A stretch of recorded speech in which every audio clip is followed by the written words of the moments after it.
Muito boa tarde, quase, né? Na verdade, bom dia ainda, são 11 horas e 30 minutos no meu relógio aqui.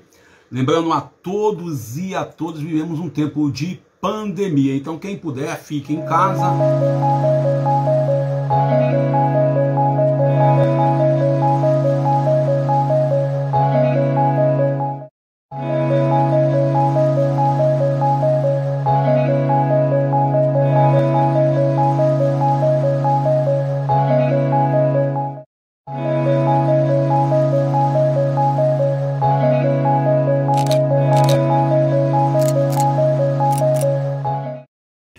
Cuide da família, lembrando hoje com essa companheira de missão que está passando pela Covid-19, e ela dizia claramente que está lá lutando lá, né, para exame de segunda-feira, possivelmente Covid. Então vamos rezar pela minha irmã Glória Barbosa, também por Dom Luciano Bergamin, que se Deus quiser, amanhã já sai do isolamento social. E a gente está aí vivendo aí um tempo de Covid, então é importante quem puder ficar em casa, se cuidar, levar sempre, né, vamos tirar isso da frente, opa, agora sim. Levar sempre consigo o álcool em gel. A gente deu uma relaxada nesse ano, final de ano passado, levar consigo o álcool em gel, sempre usar máscara, é aquilo, não acabou a pandemia, e agora ainda tem um resfriado que está aí, derrubando, mas resfriado não mata ninguém, né? Quem disse que não mata? Há casos de morte por causa de resfriado. Mas, tirando isso, essa semana foi uma semana assim diferente, nós tivemos aí, falando aqui direto pela rede social do Facebook, também colocando lá no YouTube, a gente trabalhando nos dois canais, nas duas fontes de renda, não é isso? Que não tem renda nenhuma. Aqui no Facebook eu ganho 0. Lá no YouTube eu ganho 0 igual também. Então estamos aí ainda precisando de trabalho, de emprego, pedindo a todos que nos ajudem. Mas tirando isso, a gente vive a liberdade de poder dizer o que pensa e o que fala, graças a Deus, democracia. Sem ofender os outros, também não confundir democracia com crime. Ah não, porque de liberdade de expressão. Liberdade de expressão não me dá o direito de eu xingar, de eu ofender, de eu tratar alguém de forma covarde e cruel. Democracia sempre, mas sabendo que existe, tudo tem um limite. Mas olhando agora para o nosso contexto, essa semana tivemos aí o Sérgio Moro dizendo que debate com quem quiser, ele é o melhor candidato, é o mais bem preparado, e disse, olha, me chama para debater. No mesmo momento, o Ciro Gomes lá do outro lado falou, não, me chama que eu vou, Moro. O interessante é que a gente, quando olha para esses dois candidatos, aí vamos deixar um pouco o Bolsonaro de lado, vamos deixar um pouco o embusteiro de lado, a gente, quando olhou para esse lado aí, a gente olha bem claramente que um desafia o outro, mas não tem coragem. O Ciro Gomes fala que se ele for debater, que por favor, o Moro fala que o Ciro não vai poder ser grosseiro. Gente, é um debate. Você quer que num debate que a gente vai bater aqui de ideias, eu seja, por favor, por gente, não, vai ser pau mesmo, tem que ser isso. Se não for isso, não adianta nada. A retórica, a lógica tem que ser trabalhada nesse sentido.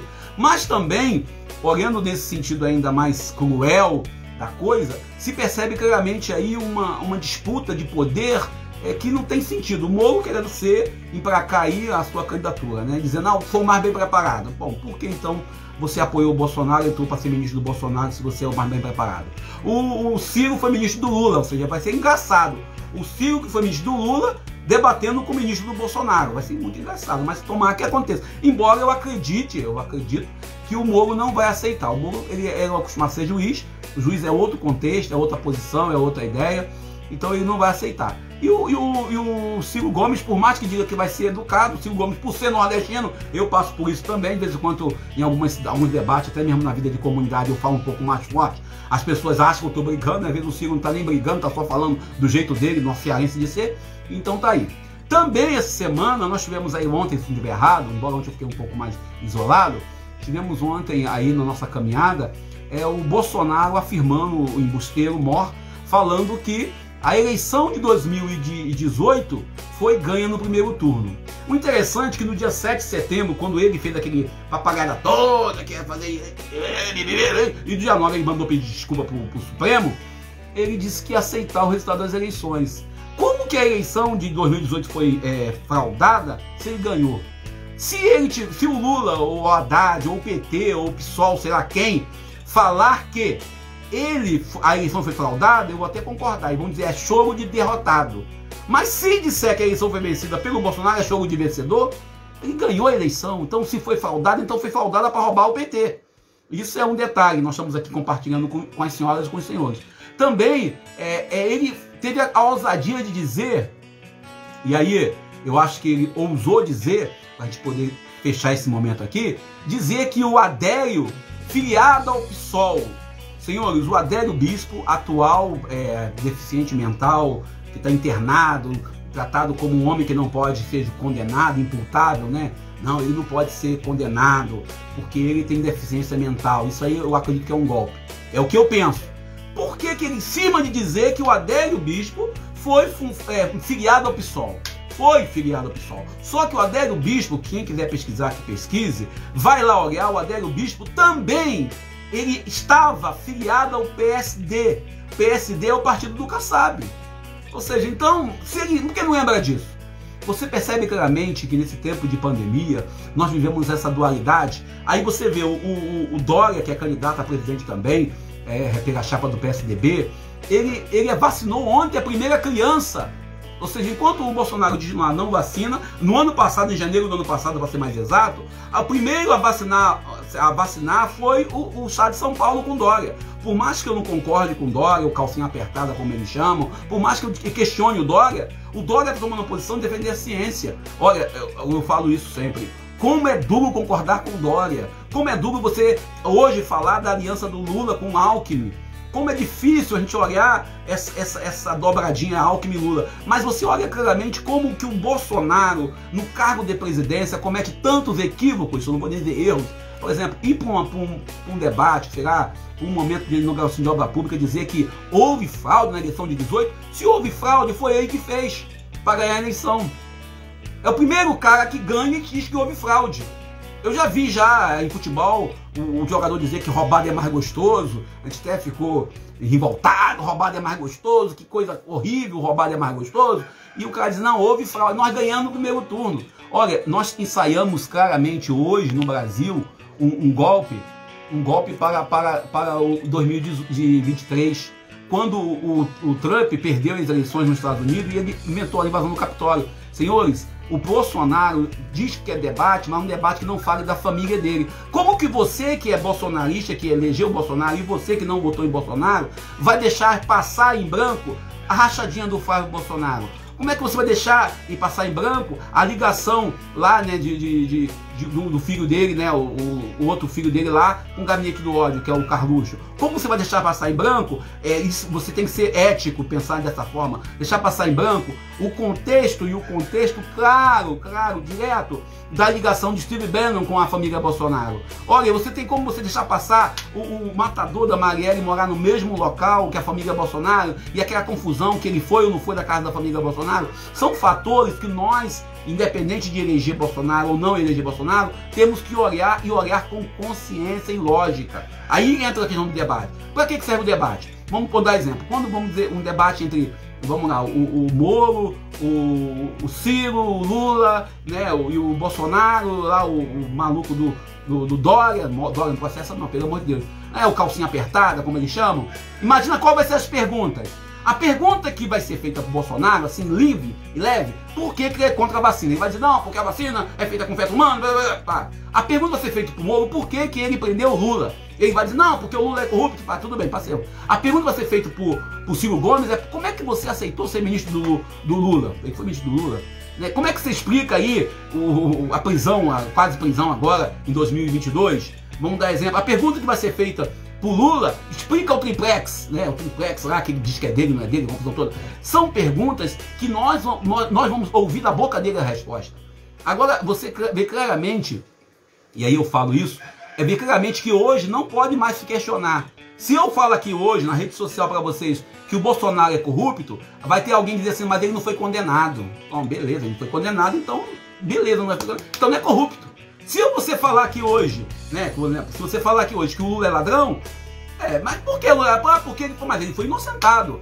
O STF deu. Mas o STF é corrupto. Percebe bem que a gente não usa a ética para poder pensar. E a gente, quando fala em debate entre Lula, Moro, Bolsonaro, Dória e todos esses candidatos que se dizem pré-candidatos, a gente tem que ter esses debates sim. E agora, não pode para esse debate, não pode falar da minha mulher, não pode falar do meu filho, não pode falar do meu governo que foi marcado, que alguns falam marcado por corrupção, não pode falar da época que eu era juiz, então não pode ter debate, é mais fácil. Oh, vamos deixar cada um falar a mentira que quer na televisão? E pronto, morreu o assunto. Bom, vou parar por aqui, porque eu vim aqui para poder falar do Evangelho. O Evangelho de hoje é Marcos capítulo 12. O pessoal me xinga pra caramba que eu faço isso. Tem o pessoal que fala, Daniel, você fica falando da Bíblia, mas você fala de política. Senhores, é olhar para a vida, não vamos deixar de olhar para a vida. Aquilo que eu aprendi quando eu era catequizando, uma mão o jornal, na outra mão a palavra de Deus. Você tem que trabalhar sempre com essas duas lógicas. Você não pega a Bíblia de Deus, a palavra de Deus, para ler e guardar na gaveta. Você lê para poder colocar na vida. Então você, quando for votar aí para presidente ou para deputado, senador, também é outra preocupação que nós temos que ter, temos que sempre olhar para esse contexto. Então estamos aí. O Evangelho de hoje é a continuação do Evangelho de ontem. O Evangelho é de Marcos capítulo 2, versículo 13 ao 17. É bem sugestivo, 13 ao 17. Então Jesus, ele vai para a beira do mar, toda a multidão ao seu encontro, no versículo 13, né? Então tá aí, e Jesus entra nesse contexto, e ele vê que ele está numa caminhada, ele vê Levi. Levi quem? O filho de Alfeu, né? Sentado cobrando imposto. Ou seja, Jesus, nesses 3 dias que nós estamos lendo, no tríduo preparatório para o sábado, vamos pensar assim, no primeiro dia, lá no capítulo 1, você tem a cura da sogra de Pedro. Aí curou a sogra de Pedro, né? Pedro negou até Jesus por causa disso. Depois, você tem aí a cura do leproso. O leproso vem até Jesus e cura. Ontem, uns amigos muito próximos levaram um homem acamado até Jesus. E hoje, Jesus passando, encontra um homem cobrando imposto, Alfeu, filho de Alfeu, Levi, que também é conhecido como Mateus. E Jesus chamou esse homem para seguir ele.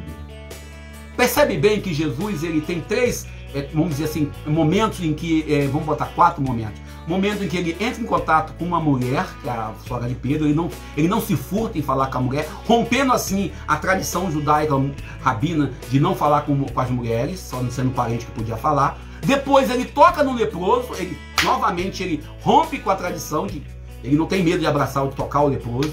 E depois ainda ontem, ele fala que o pecado do camarada que está acamado não sei quantos anos, está perdoado. E hoje ele é questionado pelos religiosos do seu tempo, que ele está comendo com os pecadores. Olha, come com os pecadores, olha só quem tu está andando, presta atenção. E Jesus deixa bem claro qual é a missão dele. A gente, quando olha para a missão de Jesus, a gente olha sempre, e a missão nossa é a missão de ser outro Cristo. E ser outro Cristo envolve aceitar ser crucificado. E aí eu falo isso com muita tristeza. A gente só quer a ressurreição, a gente não quer a morte. Eu não quero morrer. Quem quer morrer, levanta a mão. Ninguém levanta a mão. Quem quer passar pela morte? Ninguém. O pessoal quer direto para a vida eterna. Para uma vida eterna. Só que aquilo que São Francisco canta, né, que a gente canta muito, é morrendo que se vive para a vida eterna.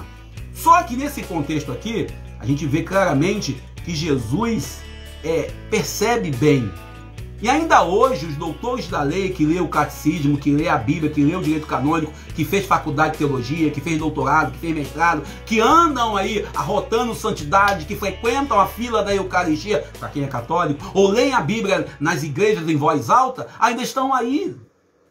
Aquilo que Jesus fez no passado com os fariseus e saduceus, chamando de hipócrita, hoje serve para nós cristãos. Serve para mim. Serve para nós todos que estamos aqui nesse encontro hoje. A gente observa bem que Jesus, o texto fala aqui lá no versículo 15, que mais tarde estava comendo na casa de Levi. Senhores, comer junto é algo sagrado. Por isso que o nosso culto, o culto cristão, é baseado numa refeição, que é a refeição da Páscoa.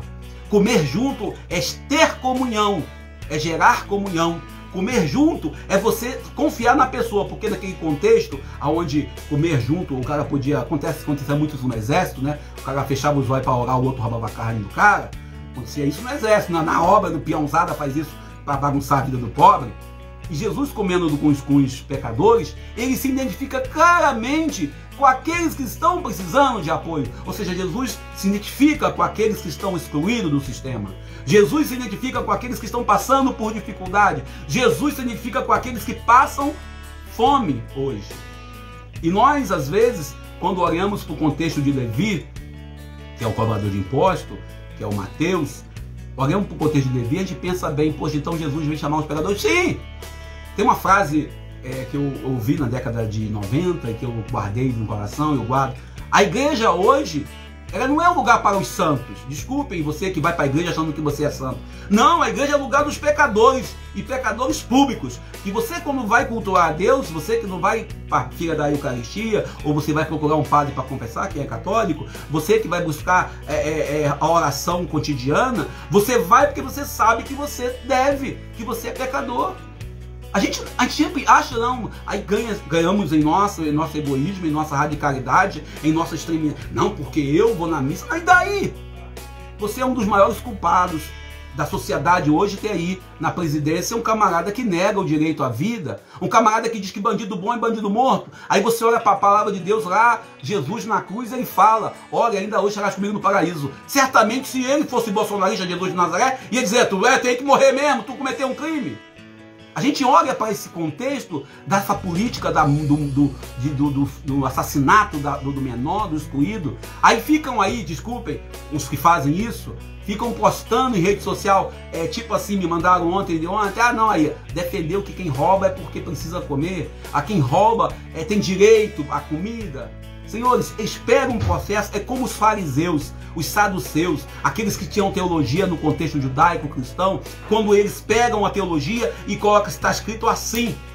Nós temos um grupo aí, que eu não vou dizer qual para não ser processado e nem ser condenado por ninguém, temos um grupo de cristãos aí que vivem no moralismo, e um moralismo hipócrita. Olha, outro dia eu peguei um debate, eu já falei aqui com vocês, outro dia eu peguei um debate de uma pessoa dizendo a seguinte frase, o nosso Jesus, ele criou o sacerdócio.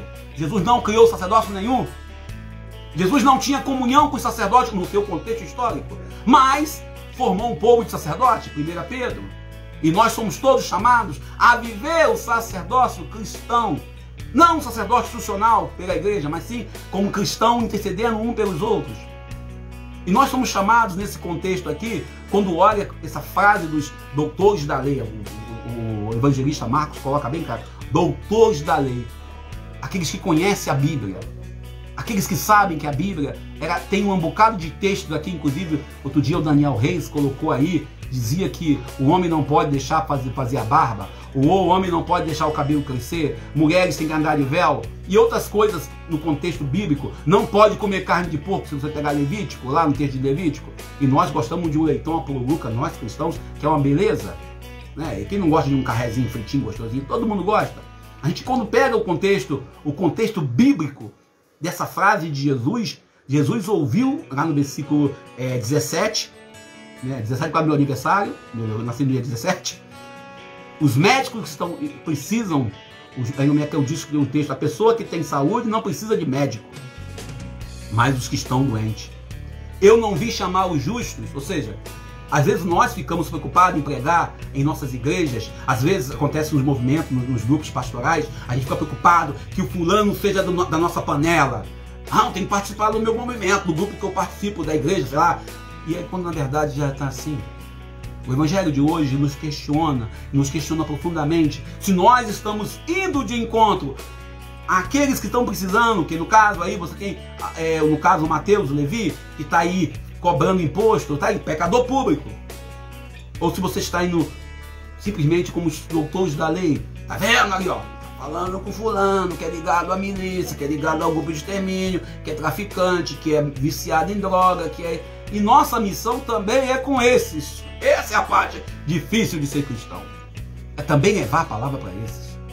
Talvez Jesus hoje queira nos colocar na parede, e até para esses vereadores que nós conhecemos pelas cidades da Baixada Fluminense, onde eu resido, onde tem vereadores aí 7.1 que usam a igreja para se promover, mas aí entra o evangelho de Marcos também, lá no capítulo 9 ou capítulo 10, eu não vou recordar agora, quando Jesus disse claramente, é preciso ser simples como as pombas, mas prudente como as serpentes. O evangelista hoje, Marcos, nos questiona se de fato nós estamos sendo cristãos a ponto de acolher, de estar indo de encontro aos pecadores públicos e reconhecer em nós também esse pecado público que todo mundo tem. Pecado de omissão, pecado de situação, pecados diversos. E como diz aí os meus irmãos evangélicos, pecadinho, pecadão, tudo é pecado. O evangelho de hoje deixa Jesus bem claro que nós temos que ir de encontro. E nós somos doentes. Eu sou doente. Eu tenho meus pecados, e pecados mortais, pecados graves. Você tem seus pecados. E é com esse pecado que eu vou de encontro a Jesus. Eu ouvi de um jovem, isso eu conto sempre aqui, um jovem que tinha 18 anos, eu conheci ele no exército brasileiro. Ele dizia, quando eu ficar bem velhinho, eu me converto, eu vou para a igreja. Ele morreu aos 35 anos. E aí? Não ficou bem velhinho? Ah, então ele foi para o inferno? Não sei. Não pode dizer que ele foi para o inferno, pois Deus é infinitamente misericordioso. O evangelho de hoje, quando coloca aí, de um lado, Levi sendo convidado, e nós temos que olhar como Levi, nós somos convidados o tempo todo por Jesus. Jesus que come com os pecadores. Os doutores da lei, que não tem nome, que pode ser Daniel Nonato e doutor da lei. Por que não? De repente eu tenho um comportamento de doutor da lei, que pode ser Antônio, Pedro, João, Raimundo, seu nome aí. E tem Jesus falando, olha, eu vim para os pecadores. Bom, eu paro por aqui. Peço que vocês continuem rezando por mim. Me ajudem para que eu não seja um doutor da lei, que eu seja também um cristão batizado, comprometido com a causa do reino, né? Que Deus me livre e nos livre, né, de ser doutores da lei, apenas pela lei, que nós não possamos usar a Bíblia como uma ferramenta de dominação. Houve muito isso, usar a religião, e hoje até se usa em muitas igrejas, a Bíblia, a palavra de Deus, o direito canônico, o catecismo, como um documento para poder maltratar, para instruir. Reze por mim. Ainda estou desempregado, infelizmente. Estou aí em processo. Já recebi 2 não esse ano. Quem sabe a gente consegue um sim. Tá igual aquele cara amarrado que está apaixonado pela mulher, né? Ele vai na mulher, a mulher diz não. Ele vai, nunca mais vou cantar mulher nenhuma. Não, ele tem que ir lá de novo. Ou então uma moça que ama um rapaz, vai lá, faz de novo. Ó. Então eu com emprego, eu fui lá, fiz uma entrevista, não. Fui na outra, não, de novo, beleza. Vou pra terceira. E vou pra quarta, pra quinta, se preciso for. Tá igual agora a vacina da Covid. Tomei a primeira, a segunda. Disseram que eu tomar a terceira, vou tomar a terceira. Tiver que tomar a quarta, eu tomo a quarta. Tá beleza, vamos nós. Vamos combater a Covid. Então vamos nós pedir a Deus que nos abençoe, nos ajude, nos converta, nos ajude a não ser doutores da lei, pela lei, que sejamos fiéis ao projeto de Jesus, que possamos acolher os leprosos, o evangelho de ontem, que possamos levar nossos amigos ao encontro de Jesus, o evangelho de ontem, iniciando no capítulo 2 de São Marcos, e também que possamos dialogar com todos, sem discriminação. O evangelho de quarta-feira, quando Jesus foi ter com a mulher, no caso a sogra de Pedro, e por isso Pedro meteu o pé, depois foi seguir Jesus. Vou ficar com a sogra nada, né? Meteu o pé, foi seguir Jesus. Essa é a brincadeira que eu faço. Mas, nesse sentido, nós temos que ter coerência em nossa invocação, em nossa missão. Deus nos abençoe e nos ajude. Obrigado a todos pela graça do encontro, que Ele possa nos ajudar, a todos aqueles que passam pelo desemprego, a encontrar o emprego, a dignidade, a todos que estão acamados com a Covid-19, possam ter a cura, a libertação plena, também aqueles que estão passando por depressão, por momento de dificuldade diversa na família, que Deus nosso Pai seja abençoado. Amanhã cedo estarei em Aparecida do Norte, Deus me deu a graça, então eu vou dar um pulo na Aparecida do Norte, consegui, alguém me fez uma doação de uma passagem, e eu não vou deixar de ir na casa da mãe do céu, a mãe morena, a mãe negra de Aparecida, numa oportunidade dessa. Então amanhã estarei em Aparecida, certamente o nosso encontro vai ser direto de Aparecida, e vai ser um pouco mais cedo, que domingo eu faço às 6 horas da manhã, e vai ser aqui via Facebook, porque no YouTube, fora de casa não tenho YouTube, é só em casa que eu tenho o YouTube para conectar. Muito obrigado a vocês pelo carinho, bom dia, ou melhor, boa tarde já, não é isso? Eu sou o Daniel Nonato.